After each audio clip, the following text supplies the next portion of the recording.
A mother of 4 gone missing, then found murdered. It's the Karen Swift story, the woman last seen alive at a Halloween party, and was a second woman also in danger. An all-new 2020 starts right now.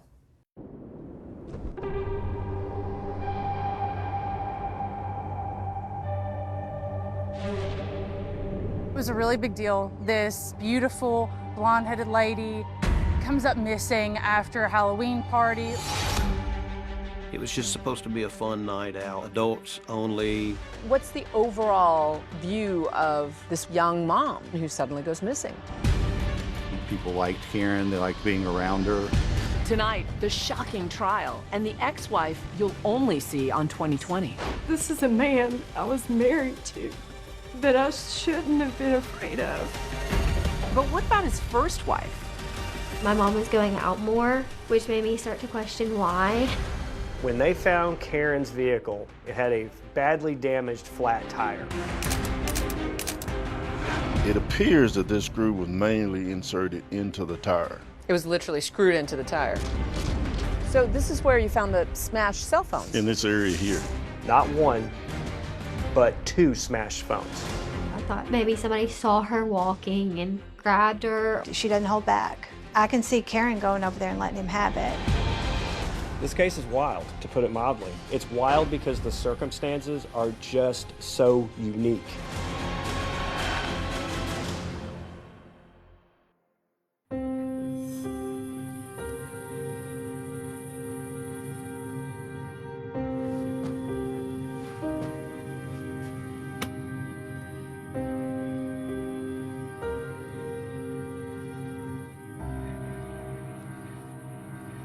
Karen Swift's Halloween costume was a very sexy black costume. Black skirt, black tights, black shoes, and she had a black, kind of a Mardi Gras type mask that she was wearing.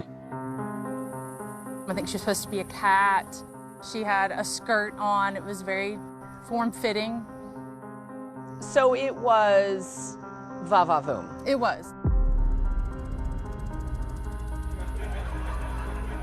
What began as an innocent night of Halloween partying was just the beginning of a tragic story that would engulf not only Karen Swift, but her whole family and almost everyone in this close-knit community.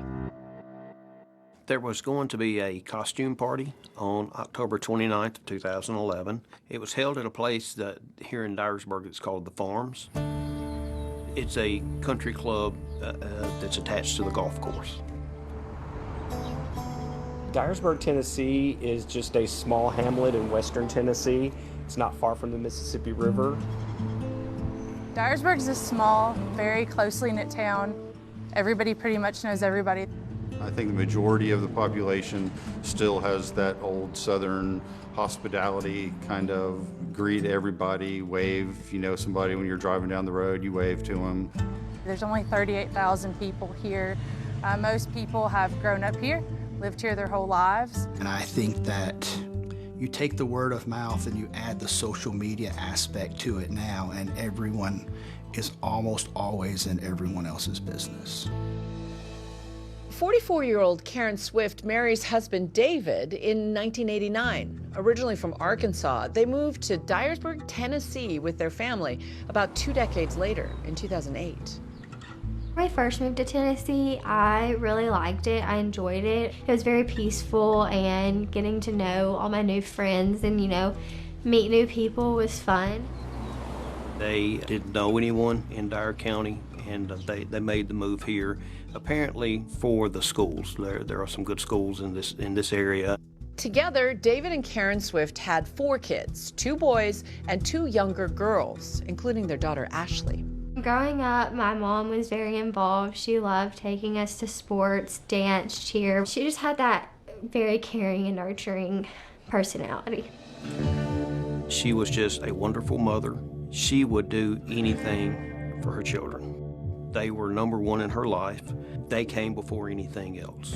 Karen was always kind of a fun-loving, bubbly type personality. Tried to, even when things were not going particularly well, tried to keep a positive attitude. Her friends really liked her, and she had a lot of friends. So she was someone who was beautiful, someone who appeared to be happy with her life, and things appeared to be going very well for her. Karen was outgoing, gregarious. She made friends very easily. People liked Karen. They liked being around her. And on this cool, clear October night, Karen was headed out with her friends, while her daughter Ashley, who was 9 at the time, was heading to a sleepover at her friend's house. I remember I was staying at a friend's house, and my mom was going to a Halloween party with some of her friends, and my dad was going to stay home with my sister. Karen Swift went to the Halloween party with Bill Bona and Kathy Bona.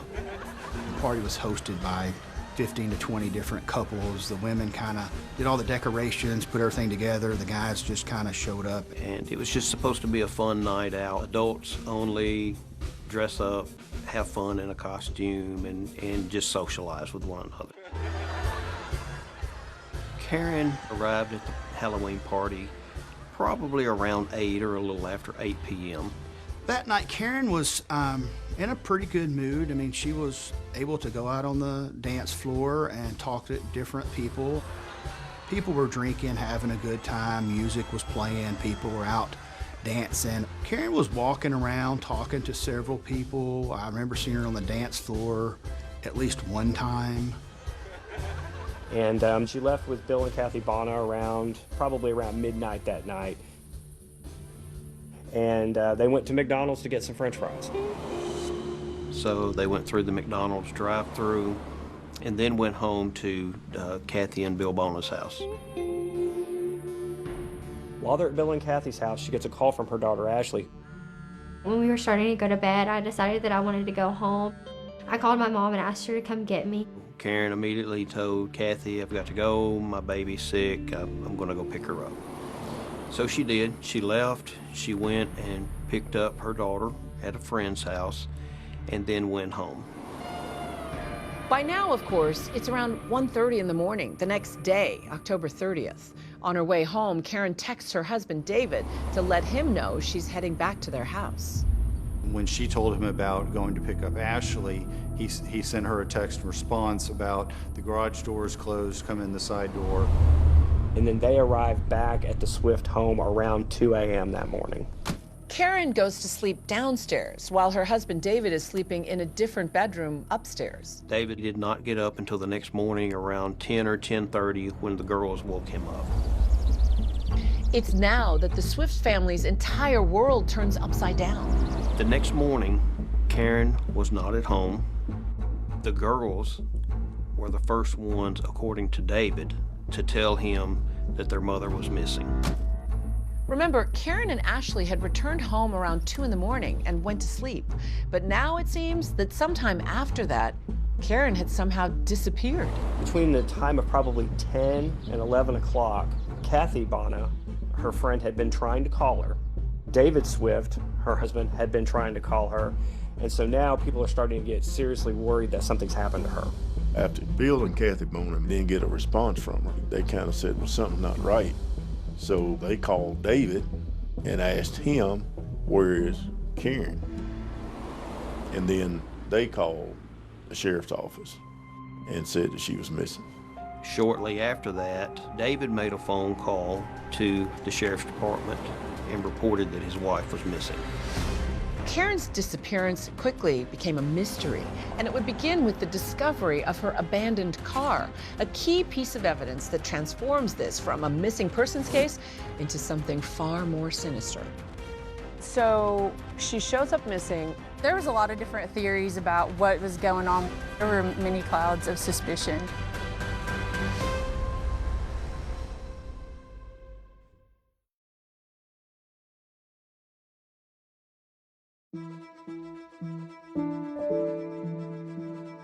It was a really big deal. This beautiful, blonde-headed lady, mother of 4, comes up missing after a Halloween party. Everybody was talking about it. The morning of Karen's disappearance, her car is discovered less than a half-mile away from her home. At the corner of Millsfield Highway and Harness in Dyer County is where the broken down SUV of 44-year-old Karen Swift was found. I saw the car sit there for a day or so. Karen's gone, and that's what's important, and we just want her to come back. You could walk to it. It wasn't that far away on the highway, and it was there with a flat tire. So that's a clue. Her car's there. Karen's vehicle was on the side of the road on Millsfield Highway right next to Harness Road. That's the road that Karen had lived on. Karen was not there. It was in a normal state. It was parked on the side of the road. It had a flat tire to the right side. And the investigation revealed that it was a screw in the tire. Why would her car be up there? If she had come home, there was no one who said Karen walked home from up on the highway, so it would appear that Karen had left. But it wasn't very far for her to suddenly get a flat tire either. Investigators believe that the tire had been manually deflated and that the screw had been intentionally inserted into the tire. Which begs the question, did somebody put it there on purpose to leave Karen stranded? When we observed the car, we noticed a screw in the tire. If you look at this very closely, it appears that this screw was manually inserted into the tire. It was literally screwed into the tire. Literally screwed into the tire. And my theory was right once we sent it off for forensic analysis. It was manually placed in that tire. And I wanted you to show me this screw. This is one that you actually ran over. This is the screw I actually ran over in my patrol unit that went all the way up in the tire. And you can see where it was on the road. Yeah. A lot of friction. A lot of friction. This screw has no friction. The lack of friction making investigators believe the screw hadn't been driven on. But how could that be? They had not been in Dyer County that long because they had moved there. Karen's from Pocahontas, Arkansas, which is about 2 hours from Dyersburg. And it was about 4 years later that she disappeared. The Swifts seemed to have a great life in Pocahontas. They were young and in love and devoted parents, as their friend Holly Sutton tells us. We met through just public school and ended up being fast friends. They were excellent parents. They had rules. They were fairly strict. They did everything with their children. We moved ultimately for my dad's job to Tennessee. It was just a better opportunity. I enjoyed it. It was very peaceful. I do think she was happy. I think that she wasn't necessarily fully herself in Tennessee. Karen wasn't acting like herself, and turns out there was a reason for it. Strains on their marriage, David's new job as a manager at a manufacturing plant, and Karen's apparent change in lifestyle in Dyersburg worried those closest to her.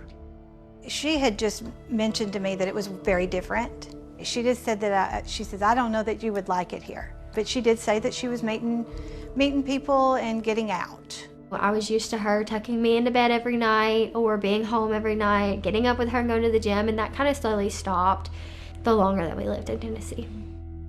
That was not their lifestyle in Pocahontas. They didn't even social drink. We didn't need that. It was hard to hear because that was not them. As soon as she went missing, it was Chief McCright's supposition that David, at the very least, had something to do with it.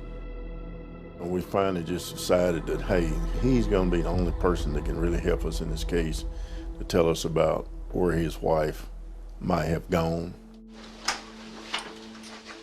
If you have a seat for me right over there. He came in and gave my guys an interview. That interview didn't go very well, we didn't think. And I said, so are you going to a costume party, or what are you doing? Are you all having a party? And she said, no, I'm just going to Kathy's. I said, well, okay. He really wasn't concerned to me about where she might have gone. Okay, was there any kind of argument or anything there? No, I just, it was very brief. I wanted to make sure that Ashley was okay and that she was okay, because I questioned Karen about driving and getting her. I said, you know, if you can't drive, I will get Ashley. And that was all the conversation was. Okay. How close did you get to her? Could you tell whether she'd been drinking or not? Oh yeah, you could tell. I could always smell she drinking, you know. He was saying, like, you know, that she drank and she was pretty much an alcoholic. Both drunk and been drinking, and she was so drunk once that she was had passed out. He was just so drunk that Sharon was drinking so much that. So that was just, you know, I should, as a husband, be concerned about where is my wife. If you had to use an estimated guess right now, where do you think she is? I don't know. I'm so worried about her. I would say my dad's reaction was, he was obviously very worried, but you have to think I was 9 and my sister was 5, so I think he was trying to put on a very brave face for us. As the search for Karen Swift continues, investigators are reminded of a horrible incident Karen had with a neighbor just months before. There was an issue where John Hogshooter had poisoned a couple of dogs in the neighborhood. One of the dogs belonged to David and Karen Swift. Anybody who has a dog and they say their neighbor poisoned their dog, that would certainly be bad blood. She doesn't hold back. If she feels that she's got something to say, she's going to say it. A suspect emerges for investigators.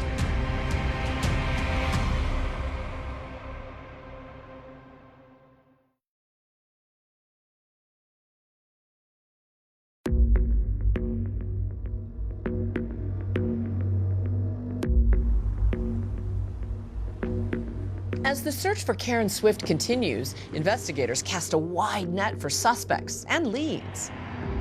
There was a man that she had met at a concert about 20 miles from Dyersburg across the Mississippi River. It never grew into a full romantic relationship. It was more of an acquaintance. I think they talked on the phone a few times, maybe sent text messages back a few times, but it never developed any further than that. His last text to Karen was, she told him that she was at the Halloween party, hanging out with some friends. And his last text was something essentially, great, text me sometime, I'd love to take you out to dinner. And we quickly concluded that, you know, obviously it didn't sound like somebody who was obsessed, and he was ruled out as a suspect. Found out where he was at the time of her disappearance, and that alibi checked out. But investigators have another possible lead to follow as they learn of a terrible conflict between Karen Swift and one of her neighbors. John Hogshooter lived across the road, diagonal from their residence. Catty-cornered, probably not more than 150 feet from their home.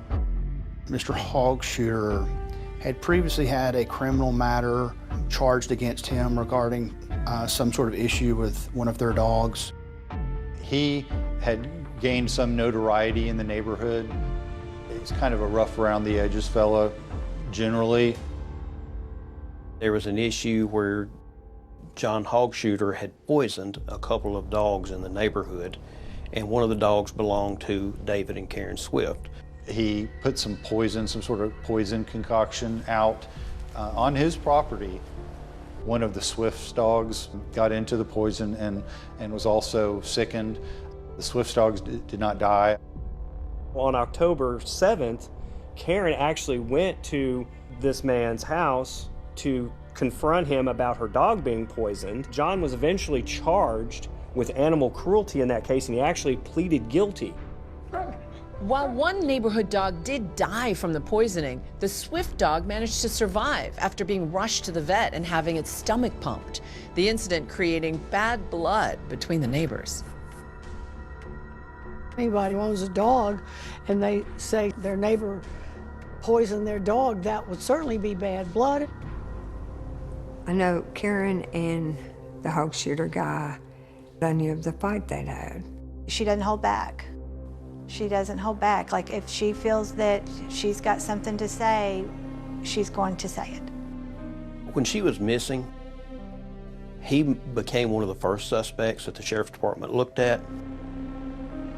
Investigators want to talk to John Hogshooter. He'd been poisoning neighborhood dogs, including Karen's. They bring him into this interrogation room, and they have some questions to ask.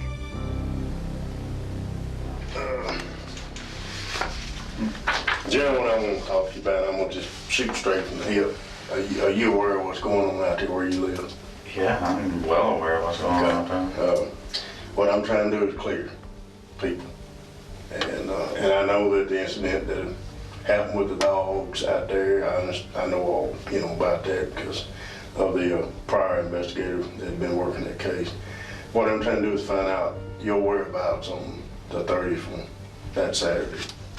We interviewed John and asked him that he, of course, we've interviewed about the dogs, but we wanted to know, did he know Karen? His memories of Karen Swift differs from what others have said about the tension between the two of them. What we want to do is make sure you had no involvement in Karen's disappearance. I don't know. The only way I even seen a picture of this lady is my wife showed me a picture of her. I was like, oh, is that what she looks like? The only other time I've ever seen her is out mowing her grass in the summertime from my house. Had he ever had any contact with Karen? Had he spoken with her? What kind of involvement had he ever had with Karen or David or anybody else in that neighborhood? I go up there and talk to him and sit out on the porch. From that area, from my house or his house, is the only time I've ever seen that lady. Out there mowing the yard. She's in a bikini, what do you think? Everybody's gonna be, like, right, I understand. We're men, You're a man, you're gonna look at her, ain't you? Yeah, but just like, yeah, she's in a bikini up there, and that's it. And that's the only time I've ever seen her. And he said no, he just saw her at one time out in the yard, and, like a neighbor waved or something to the nature of that. When did you find out that this woman was missing? When did you know about it? I would say probably somewhere in the middle of the week. This past week? Yeah, or whenever she came up missing, probably in the middle of the week. Somebody tell you, or you see it on the news, or? How did I find out? Maybe it might. Well, I don't have TV, so I don't watch TV, so I don't know how I found out. My wife may have told me, or I don't remember. I think because I honestly don't know. As soon as they started talking to him, he was extremely cooperative. Where is my truck? It's locked up and impounded in an enclosed building. They impounded his vehicle.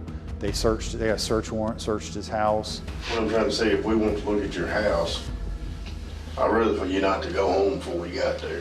That's what I'm saying. Well, my clothes and stuff, I washed my clothes over at my daughter's house, so all my clothes, I'll probably go over there and take a shower and get my clothes for sure. I can't even get in because my keys in the truck. There's a gold key in where the ashtray thing goes right there. There's a gold key, that's the only way I can get in and get my clothes to. Okay. He's very relaxed. He wasn't tense about it. It was obvious that, he wasn't nervous.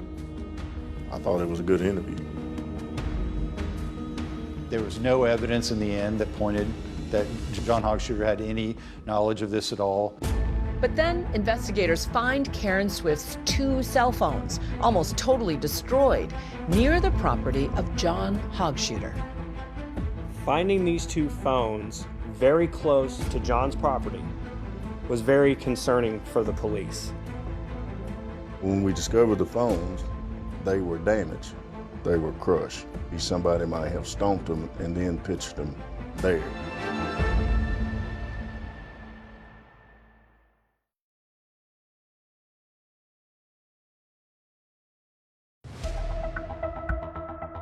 So you've got the investigators. They don't know where Karen Swift is. They know she's missing. Her phone was not in her car. They didn't see it around the car, so they start searching for the phone. So we decided we were going to do a grid from where her car was found back to the house.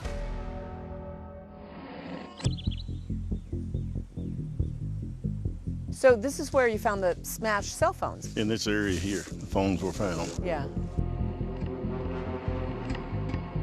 They found 580-something feet from their driveway, from Karen's driveway to this location.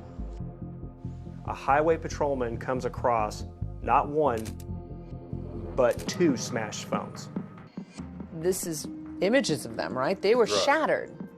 That phone was shattered before it even went there, because if you had thrown it in that grass, you would never got this damage to this phone. But as close to the Swifts' home as the phones are, they're also very close to John Hogshuter's home. That neighbor, the Swifts say they had a confrontation with. Finding those 2 phones within proximity of John Hogshuter's house raises many, many questions for investigators in this case, for obvious reasons. Investigators found out that Hog Shooter was at this church event. We knew where he was on her day of disappearance, and we were able to establish his alibi. There was no evidence in the end that pointed that John Hogshuter had any knowledge of this at all. A thorough investigation was done, and he had alibi witnesses, and we were able to pretty quickly eliminate him as a suspect. With Hogshuter cleared, the investigation continues. At this point, the most important unanswered question, where is Karen? Some people just walk away from their lives. It happens all the time. Without a body, they don't know that a crime's been committed. We constantly relied on getting them to the media. Of course, the sheriff would make press releases, social media. Everybody knew that we were trying to locate her. There's a landmark in Dyer County, and it's a large cross where you can see it from a good distance. And near that, within a few hundred feet, is a cemetery. Bledsoe Cemetery is very spread out. Some of the headstones there are over 100 years old and even older. It's a very rural area. A local pastor and a congregant were in Bledsoe Cemetery on December 10th examining overturned headstones. And as they're surveying this type of damage, they notice a human body part coming out of some kudzu bushes. Karen Swift has been missing for 6 weeks at this point. The police arrive and head to this nearby area full of kudzu. Kudzu, they're vines, and kudzu can cover everything. It can cover very large trees and hang down. Kudzu can cover everything that it crawls across, and it crawls across almost everything. And this is the kudzu that was... This is the kudzu area. And all of this was in kudzu. Every bit of this was in kudzu. So it was hiding everything here? Yes, and the body was found somewhere in this area, maybe near that tree stump. The body was so badly decomposed, it was hard to tell how long it had been there.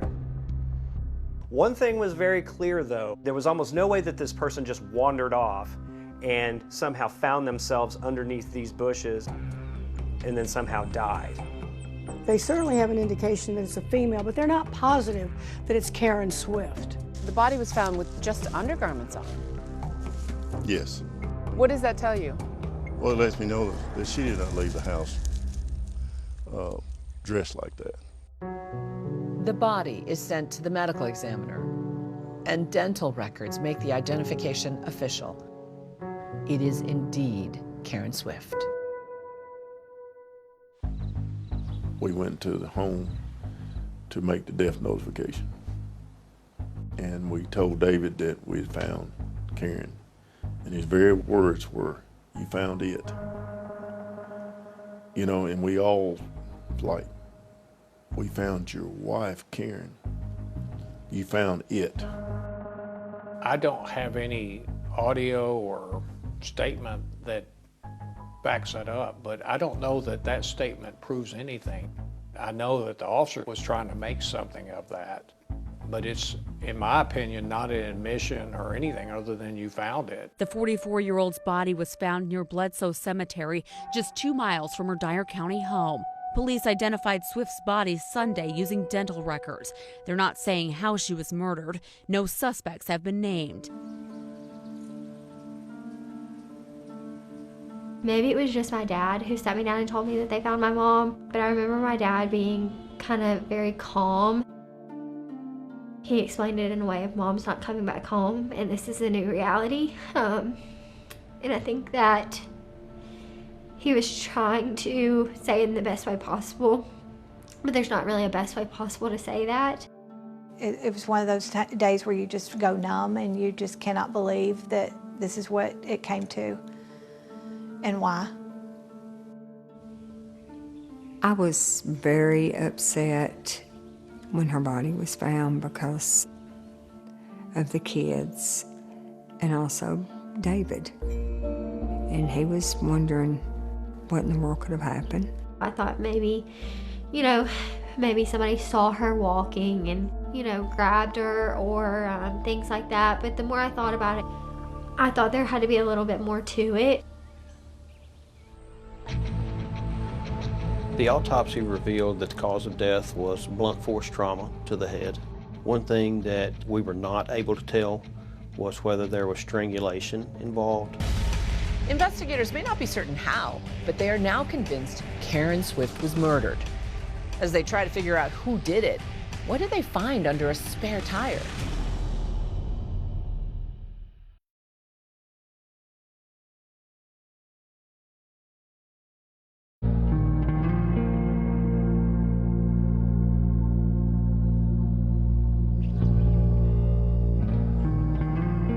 As investigators in Dyersburg look into what is now a murder case, they learn some messy details about Karen and David Swift's marriage. Remember, they had moved here to Tennessee from Pocahontas, Arkansas. Karen and David met in Pocahontas. They got married in 1989. Karen and David had what could be best described as a tumultuous marriage. I know that maybe there was some affairs going on in Arkansas. He ended up having a marital affair with this lady, and a child was born as a result of that affair. And they divorced at that time. For a lot of couples, that might have been the end. But David and Karen are able to reconcile. They're divorced for only about 7 months when they remarry in 2000 and continue raising their 2 sons together. And so then David and Karen go on and have their daughters Ashley and Keely. Now, sometime in the mid-2000s, Karen has an affair. David finds out. He forgives her for this. They reportedly move on. He decided to quickly move the family to Dyersburg.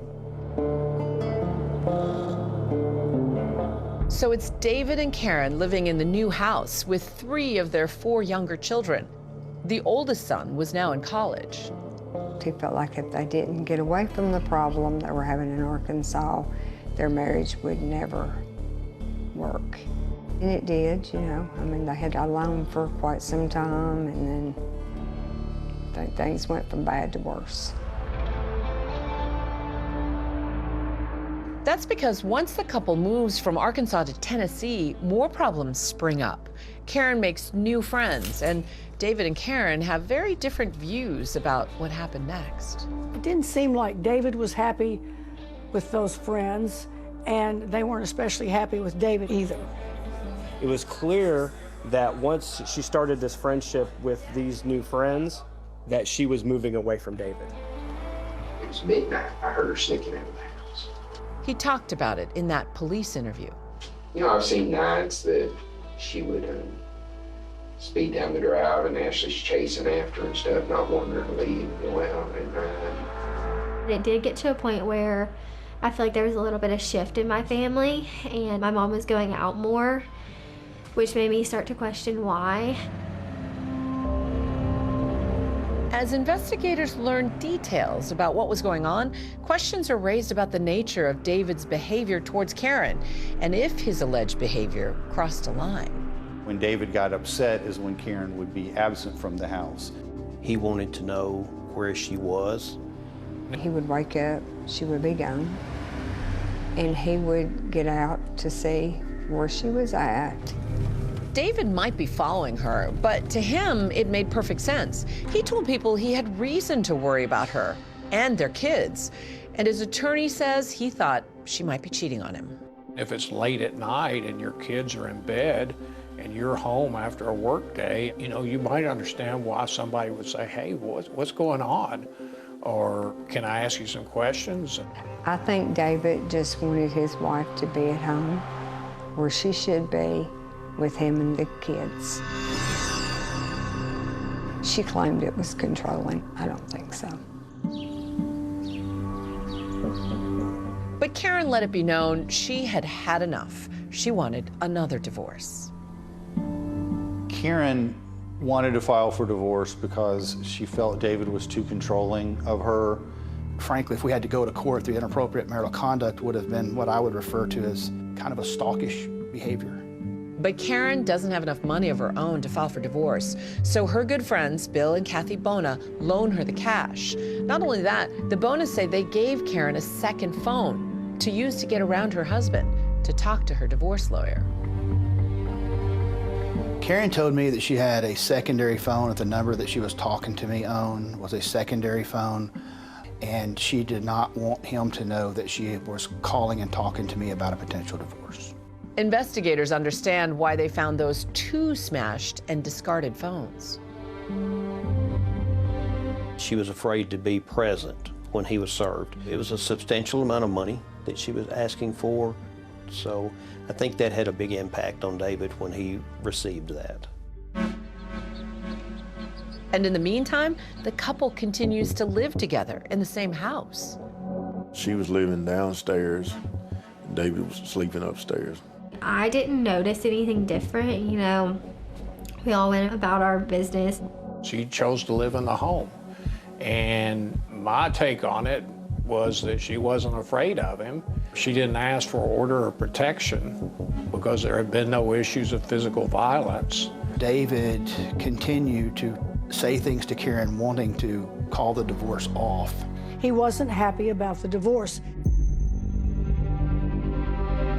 To prosecutors, the possible divorce and the issues in the marriage are reaching a boiling point. I believe that he had the attitude they had reconciled before or had problems before, and perhaps they could just talk through it and continue on with their life. And he said she wasn't having it. He said there was just no way. Was it enough of a motive for murder? Investigators had some evidence, including those smashed cell phones found here. And there were those divorce papers that David seemed to have hidden under the spare tire in his car. This here is not adding up, because if I'm getting a divorce, why do I need to hide them in a car, in the trunk, under a spare tire? I don't have an explanation if he had just stuck them there or if he had inadvertently set them there. It was only 20 days after she filed for divorce that Karen went missing. To investigators, it's a lot of smoke. But the truth is, there is simply no hard evidence linking David Swift to the crime. And the district attorney general in office at the time is not willing to charge him. I think he was concerned that you only get one chance to try the case. For more than a decade, the town wonders, is there a killer walking free? Then in 2022, finally, an arrest. Give me a thumbs up if you can hear me. And I got a chance to talk to that man from behind bars. Did you ever feel like you had a cloud of suspicion over you? Am I talking with the killer? And another woman emerges with a harrowing account. How would what she says affect the Karen Swift case?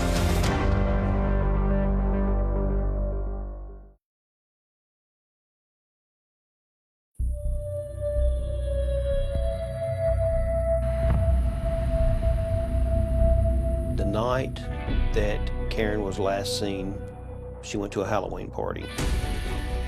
I mean, the body was here for a month. Undetected. They investigated and they investigated, and everyone was like, when are you going to find a suspect? The story of the same man, but two different women.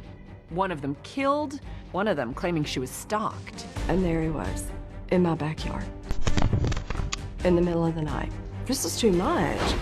The exclusive interview you'll only see on 2020. They told me that my dad got arrested, and in that moment I was like, for what? How big a deal was this trial in Dyersburg? This trial was huge. They didn't compare the fingerprints. They had tunnel vision. I'm sorry. It's all right. This is a man I was married to that I shouldn't have been afraid of. And why is this happening?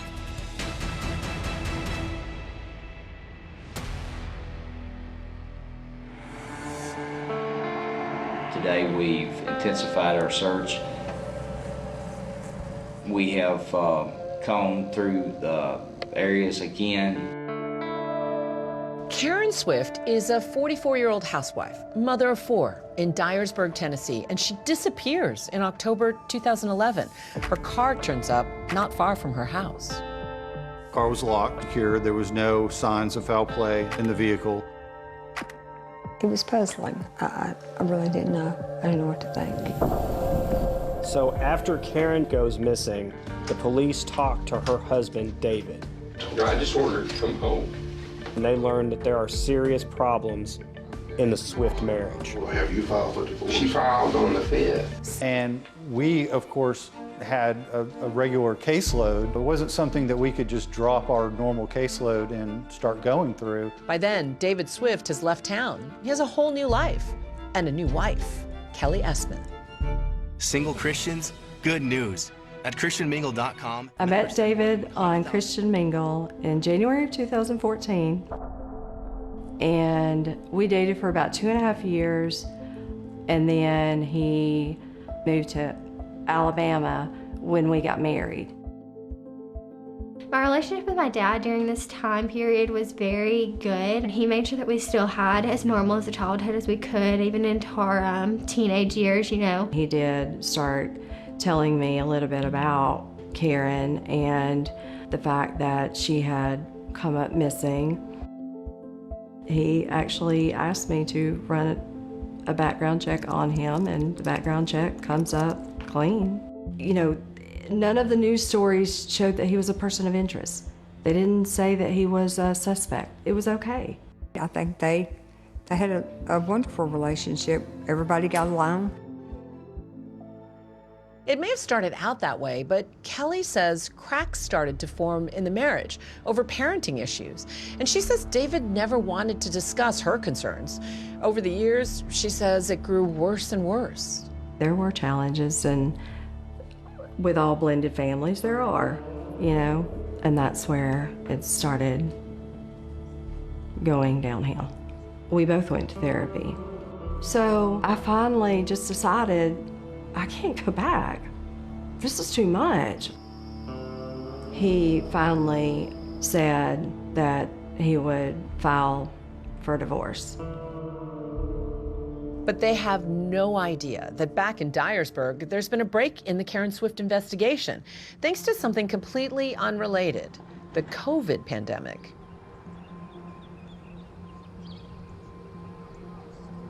It was actually good for this case, because at that time we were not allowed to have in-person court. We were not allowed to have jury trials, so we had a lot of time that was just downtime in the office. We were alone in the office for, I want to say it was around 6 weeks. Looked at every page that was compiled by the Sheriff's Department. And that's how the case basically was rejuvenated, and we started back with a lot more detail looking into it. We just basically came to the same conclusion that, yes, David Swift did it. We noticed maybe that there were a few things that we would like to have to prosecute the case that were not there. In particular, they say they want information stored on Karen Swift's cell phones, found smashed not far from her home. After a year of trying, experts can't recover that data, but prosecutors say they do come up with more digital evidence from David Swift's computer. In the days and weeks after Karen vanished, they found that her husband had been visiting all of these multiple dating sites. Why is David looking at dating sites when she hasn't even been found? David Swift's lawyer claims other people in the house may have been using that computer and accessing those sites. The prosecutors decide they have enough to take the case to a grand jury. David Swift is indicted. We would never take a case to trial that we did not feel like we could be successful with prosecution. And at that point, we felt that we could. An arrest has finally been made in the 2011 murder of Karen Swift. David Swift was arrested today in Alabama, where he was living with his new wife. David Swift is charged with premeditated first-degree murder. He was shocked. Swift is brought back to Tennessee, where he later pleads not guilty to first and second-degree murder and manslaughter. The sheriff posts on Facebook, "Today is a good day for law enforcement." David was always a suspect because all the evidence points to him. Certainly it wasn't enough evidence to take him into custody and bring it to trial.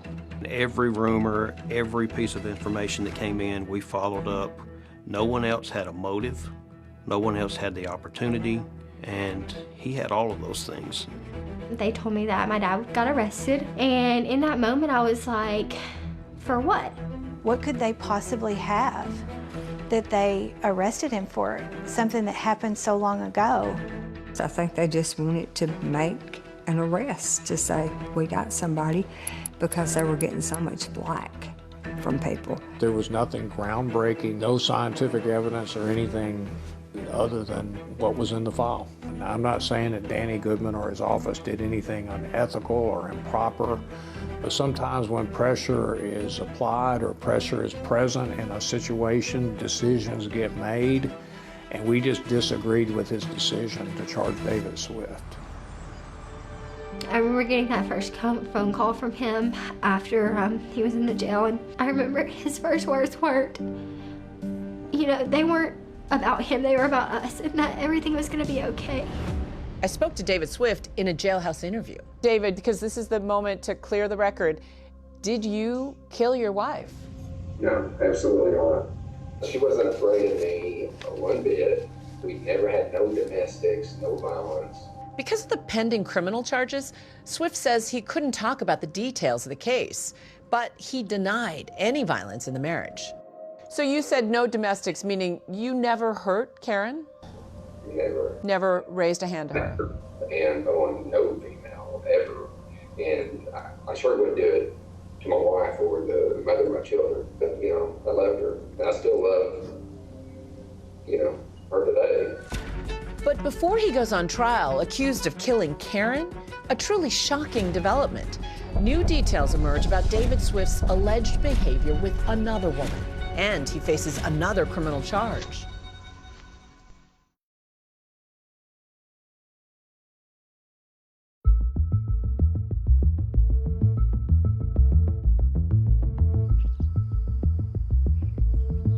Weeks after David Swift is arrested and charged with his wife Karen's murder, he's released after posting a $200,000 bond.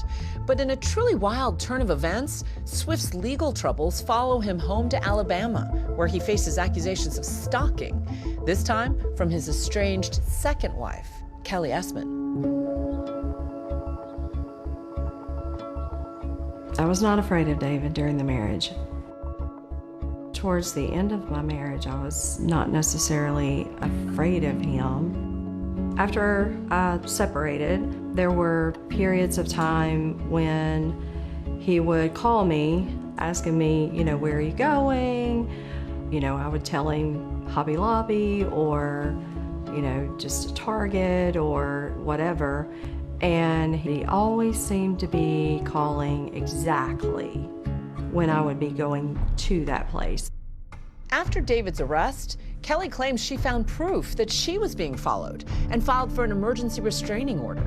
Kelly alleges that in the midst of all of this turmoil with David, that she came into some information that he actually had purchased a tracking device. And right then I knew. That's how he knew where I was going.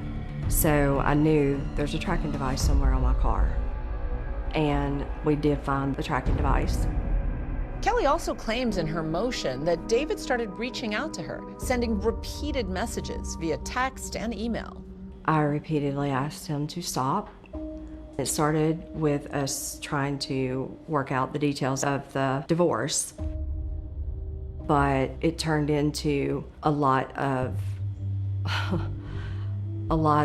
random harassing emails on various topics.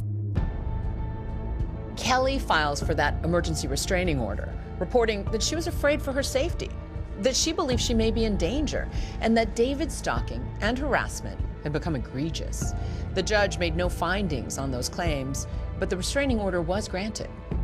I wanted him to leave me alone. That's all I wanted, just leave me alone. Even with this new wife that he had and got a divorce, his MO was the same, following her around there in Alabama. Karen and her friends and family said that David often would follow Karen around, that he was monitoring where she was at, that David would call her. He even told us he followed her to a local store and got into the back of the car. As for Kelly, she filed a police report after she claimed David's alleged harassment continued. In coordination with Alabama authorities, investigators back in Tennessee check up on what David Swift has been doing. When he was put on a bond, the judge allowed an ankle monitor to be put on him. That brought to light data showing that he had been to her house on several occasions and following her. And the sergeant calls me, and I'm like, how's that possible? That he knew where I was going. And he said that we think he's got a tracking device on your car. And I'm like, again? Police pore over Kelly's car looking for a tracking device. They don't find one, but Kelly says she does find something chilling on her security camera system, which 2020 was able to obtain. I pulled up the feed from that night, and there he was in my backyard in the middle of the night. He had to drive 40 minutes one way to get to my house. And at one of the times he saw him at my house was in the middle of the night for an hour and a half. When I see the video, that's when I become very confused, fearful. And why is this happening? Why is he doing it? I didn't give him any reason to. This is a man that I was married to, that I shouldn't have been afraid of. David's charged with felony stalking in Alabama, and his bond in the Karen Johnson Swift murder case was revoked. Things moved pretty quickly after that. After they got the indictment, they arrested David Swift. There are pictures of him getting in the car. With his bond revoked, Swift is brought into custody and sent to Tennessee. He's been charged with stalking down there. They're going to handle those charges once we dissolve this case here. David Swift has yet to enter a plea to the stalking charge. His lawyer handling the case hasn't responded to 2020's request for comment. With Swift sitting in jail, attention turns back to his fast-approaching trial for Karen's murder. The case is big news in a small town, and both the prosecution and the defense are about to pull back the curtain on the Swifts' private lives. Did anyone have no clothes on in the hot tub? What exactly was going on at those hot tub parties? And what did they have to do with Karen's case?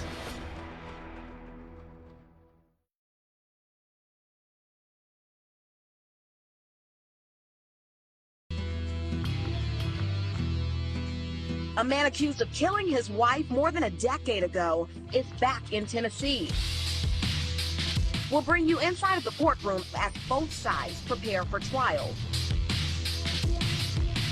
News of David Swift's trial puts Dyersburg on the map in a way locals have never seen. When there was finally an arrest in Karen's case, you had TV crews, newsprint media, all these people flooding in to Dyersburg. How big a deal was this trial in Dyersburg? This trial was huge. It was high profile. It's been the #1 trial of public interest in Dyersburg. Interestingly, Karen Swift's murder trial doesn't take place here in Dyer County, Tennessee. Instead, a judge issues a change of venue, and David Swift is tried for murder 50 miles from here in Weakley County, Tennessee.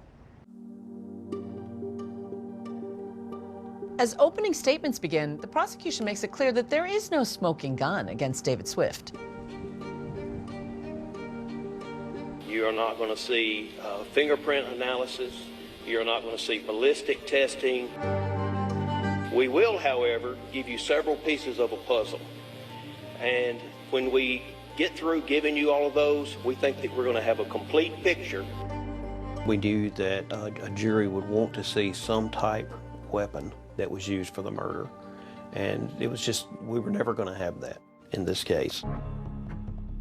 But the prosecution lays out their theory that David Swift didn't actually need a weapon. We submit that the defendant dragged her to the garage. Once inside the garage, the defendant stomped Karen on her head with such violence that it caved her skull in. I was shocked when I heard that because I had not heard that before, and I'm like, okay, we'll see the evidence of that. The autopsy showed that there was starburst fracturing on the left side, which indicated that her head was against something solid and then was struck from the other side. And our theory is that solid object was the concrete in the garage. The defense counters that the investigators never found any evidence in the garage to back up this theory. So you actually walked around the garage and looked at it when you first went out there with Mr. Swift? Yes, sir. All right. You didn't see any blood or smell of strong bleach, did you? I did not. The prosecution then switches gears to focus on Karen's abandoned car. Remember, investigators say that her tire appeared to have been deliberately punctured. The flat tire, I think, is one of the more significant pieces of the puzzle in this case. One thing I did observe was a screw that was in groove number 3. The screw was slightly below the tread surface. And does that have any significance to you in your examination? Yes. When a object punctures the tire in the tread area, it will actually rebound as it goes through the tire because of the elastic nature and the structure of the tire. Could you imagine a situation where a screw entered the tire in service like this, where it ran over an object, perhaps a pebble or a stone, that could have forced the screw head beneath the tread surface? Well, I wouldn't say it's impossible, but I would say extremely improbable. It was their contention that the tire was intentionally deflated as a ruse to make people believe that Karen had actually suffered from a flat tire, and that's why her car was there, when in fact that was not the case. But the defense brings in their own expert, who testifies that the screw could have accidentally punctured that tire. There's other vehicles could kick up screws or nails. You know, say you're following a construction vehicle and some are on the back of the trailer and they bounce off and you just happen to be behind it. Who knows what angle it's going to strike your tire at as you're going down the roadway. My expert actually did test on a light tire on a similar wheel and, tried to recreate that and explained it to the jury. And I think the jury has to decide which they believe. The prosecution also calls Karen's friends, Bill and Kathy Bona, to the stand to testify about how they viewed Karen and David's relationship. She finally started taking action when she started getting the confidence to say, I'm just done. I can't do this anymore. And the controlling and accusations, she was ready to be done with the marriage because she needed to get out. The defense argues that Karen had full control of everything she did. She did the behavior she wanted to, and that's just a reality. And as we move on closer to the time she got a divorce, she would come and go as she wished. Prosecution asks the Bonas about Kathy's 40th birthday celebration, where they hosted an after party with a group of their friends, which included the use of their hot tub. The Bonas testify that this party led to a confrontation with David Swift. How were people dressed? Some people had swimsuits, a couple people did not. When you say they did not, did they have anything on? No. They were nude. Yes. Do you know if Miss Swift was in the hot tub? She was, yes. I mean, I don't remember specifically seeing her, but if she enjoyed being in the hot tub when she came over, in the wintertime when it was cold, so I'm sure she was. Was Mr. Swift present that night? He wasn't at first, and he wasn't invited, and he wasn't welcome. Mr. Swift burst into the door, there and startled me and asked where Karen was. What was his demeanor at that time? He was agitated, I would say, but I would also say it really caught me off guard.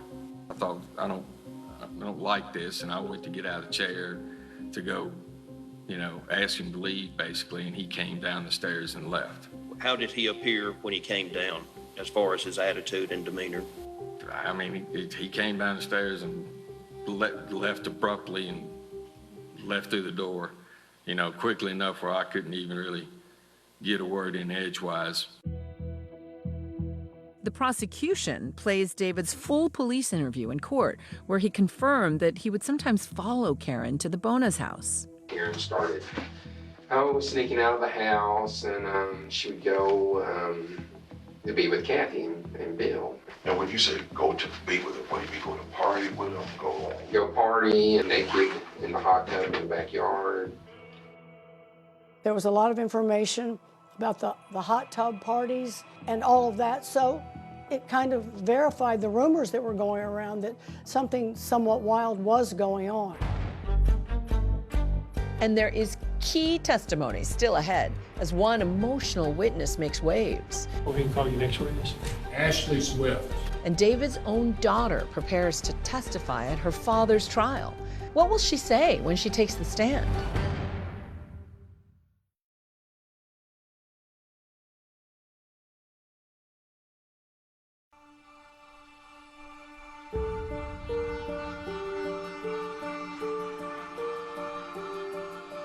Inside the Weakley County Courthouse, attorney Daniel Taylor dives into one of the most memorable cases of his career. I've been a trial lawyer for 32 years, and it's the most media attention on any particular case that I've had. This is 2011. After all those years, there's been no scientific breakthrough or anything. There's been nothing new that's come in or anything. After all this time, there was a charge. The defense contends that the reason David would follow Karen was because he was worried about what was going on at those hot tub parties. There were issues about conduct and things that were going on, adult parties, things about hot tub parties, and just some things that maybe some others considered not appropriate.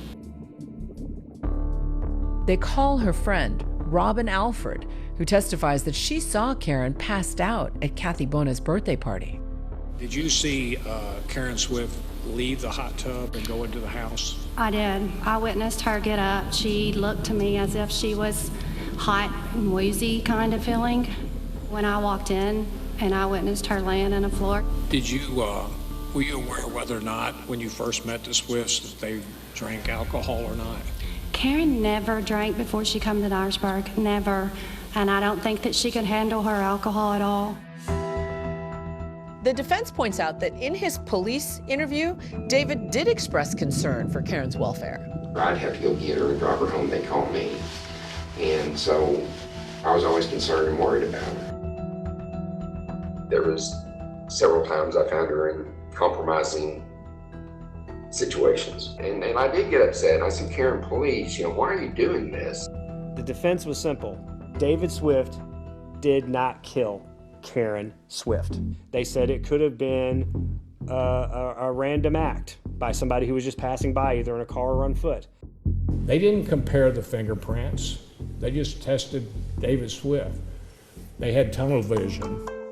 The defense also argues that David had a serious knee injury affecting his mobility, so he wouldn't have been physically able to dispose of Karen's body. They said he had this injured leg, so he could not have possibly picked her up and placed her in the cemetery. Did you notice anything about his leg or how he was walking? He had a knee brace on, and he had crutches. Multiple witnesses for the prosecution dispute the seriousness of David's knee injury. Was he using crutches? I've never seen no crutches on Saturday. Do you appear to be injured in any way? You could see him using his crutches while he was talking about it. After he got done talking and they went in the house, he just walked like he didn't need crutches anymore. I thought that was strange. Even if he is faking it, it's still there's a visual there. The jury is repeatedly seeing people get on the stand and say, yes, I saw him on these crutches. Yes, I saw him on these crutches. The defense also disagrees with the prosecution's account of what happened inside the Swift home on the night of Karen's murder. So part of the prosecution's theory of the case was that David comes into Karen's room, takes Ashley, the daughter, out of the bed and goes and puts her in bed with the sister Keeley. He returns to the room and Karen is either asleep or in a very incapacitated state, and then something happens where he ends her life. Then the defense calls an essential witness to challenge that theory. Would you tell everybody your name? Ashley Swift. I was nervous to go on the stand, and they decided to call me early. And so in that moment, I did freak out a little bit, just because I hadn't mentally prepared myself. Ashley, who was only 9 years old when she saw her mom for the last time, describes what she remembers about the hours before Karen disappeared. You're not used to testifying, so let me just ask you a few things, okay? Okay. When your mother picked you up, did she pick you up in her car? She did. And where did y'all go after that? We went home, back to our house where my sister and my dad were. And do you recall getting out of the car or going to the house? Or do you recall everything about that night?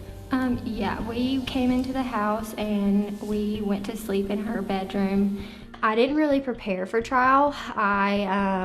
Whatever was asked was what was asked, and however I answered was however I answered, and I told the truth in everything that I said. And Ashley testifies that it wasn't her father who moved her from the bed that fateful night. Oh, I know it was my mother. How do you know that? It's instinct to know your mother versus somebody else. You have that bond with that person and you know who it is. But you didn't actually see her.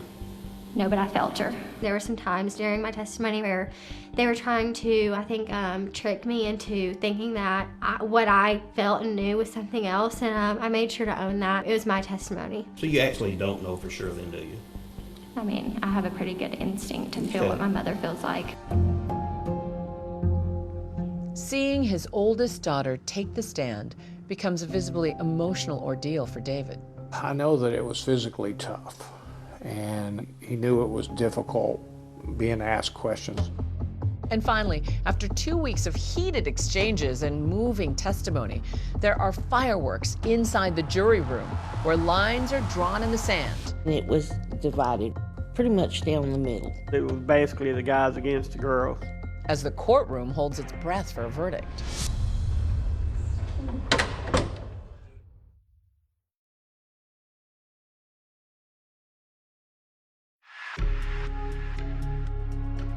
After 6 days of emotionally charged testimony in David Swift's murder trial, it was time for the lawyers on both sides to make their final plea to the jury. Karen and David Swift's marriage ended sometime around 3:30 a.m. on October 30th, 2011.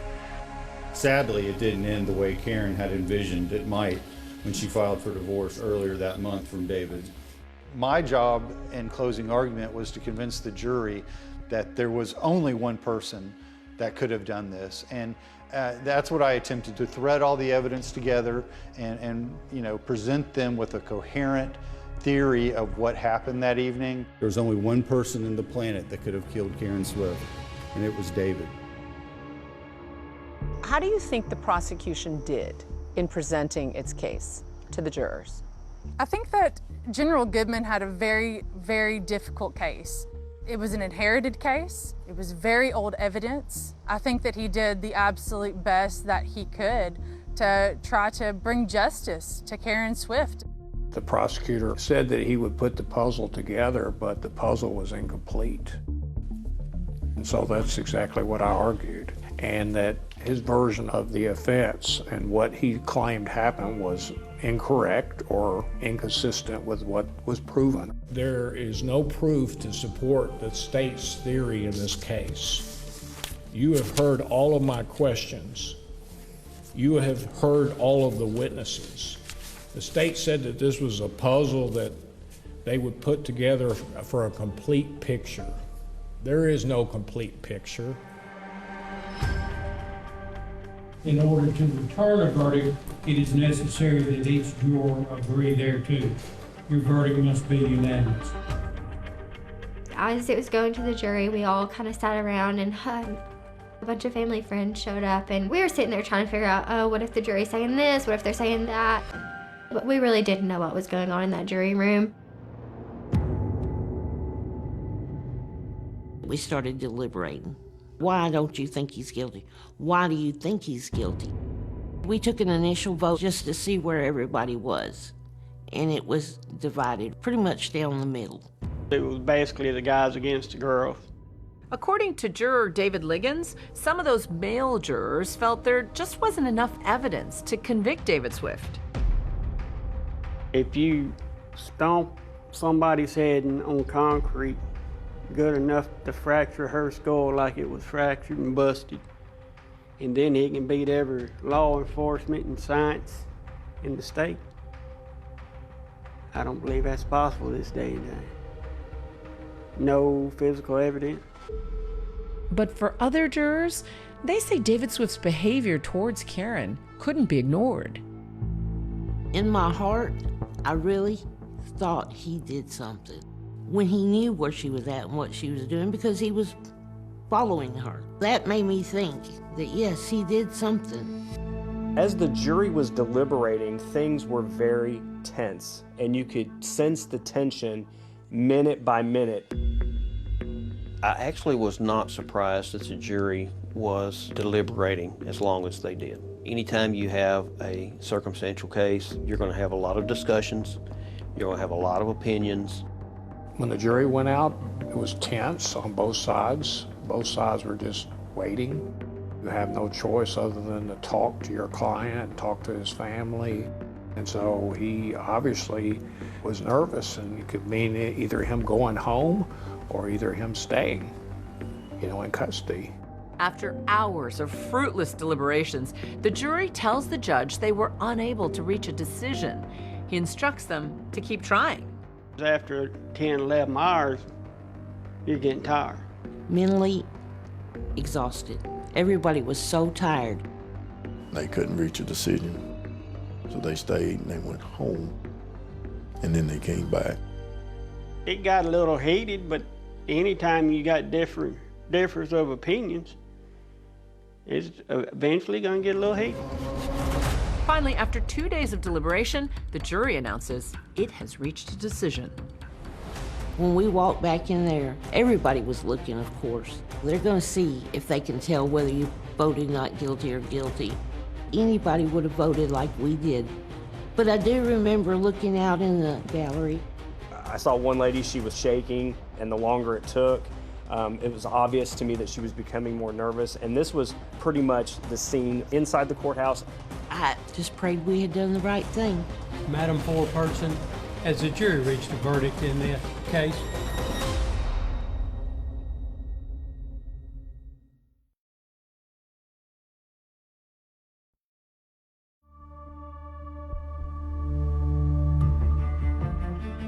After 2 days of grueling deliberation, the jury has come back in David Swift's murder trial.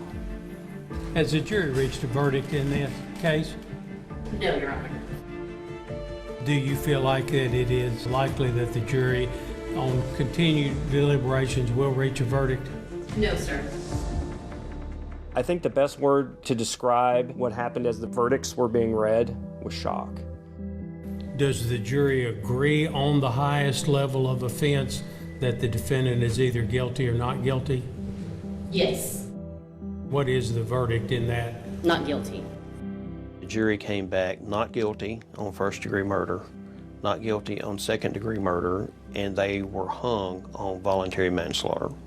Do you all believe that the jury is hopelessly deadlocked with respect to the charge of voluntary manslaughter? I see everybody nodding their head yes. I was just sitting there in the chair. I was just kind of just numb. I was like, I can't believe this. We spent all this time presenting the facts, and apparently they just didn't get it. The jury didn't get it. The first 2 officers on the scene said that they did walk into the garage that day. I'm sorry, you could smell bleach if he had bleach in there. You could see the blood if he ain't cleaned it up yet. When they gave me a scenario, that's where he done it. And then they can't find nothing. That ended the case for me. I think it stopped at manslaughter because I felt like he did something. In my heart, I really thought he did something. When the verdict came in, your reaction? Honestly, I really was not surprised. Reasonable doubt was everywhere. I think the way that the prosecution laid it out was the only person that could have done it was David Swift. They didn't present proof that said that it was David Swift. If I removed myself and my knowledge of the case, and I was an independent person, I would have had to have rendered a verdict of not guilty. One detail that the prosecution wasn't allowed to introduce at trial, David's indictment for allegedly stalking his second wife, Kelly. But some jurors say hearing about that accusation wouldn't have made a difference. The only thing, in my opinion, that would have changed my outcome was the scenario the prosecution gave. Yes, that woman was beat to death, but they can't convince me that David done it. Let me take you to the penultimate moment, which is, what was it like to hear the jury say not guilty? Man, it was great. I thought, finally, it was overwhelming. Although he was acquitted of murdering Karen, David Swift's legal ordeal is far from over. He's still facing that charge of stalking his second wife and remains in jail as he faces retrial on that voluntary manslaughter charge. A disappointment that the jury didn't reach a decision that I thought they should as to all the offenses. And that's the jury system. And that's why we'll have a retrial.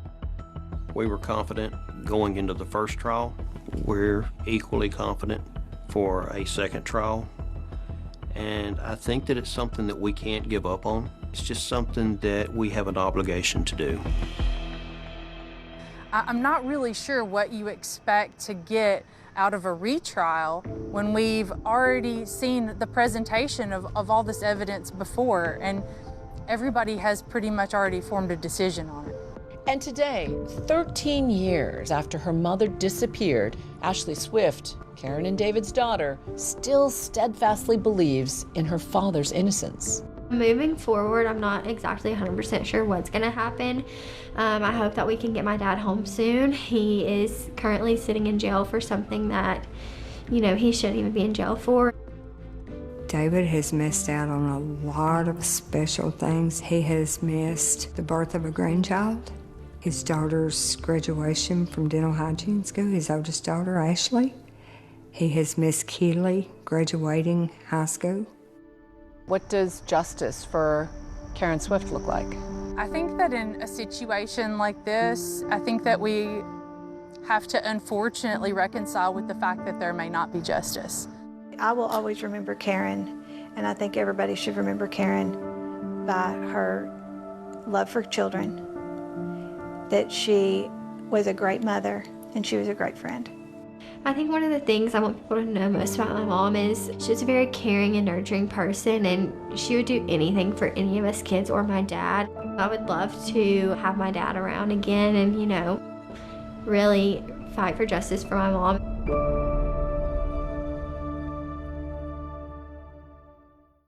That's our program for tonight. I'm David Muir. And I'm Deborah Roberts. From all of us here at 2020 and ABC News, good night.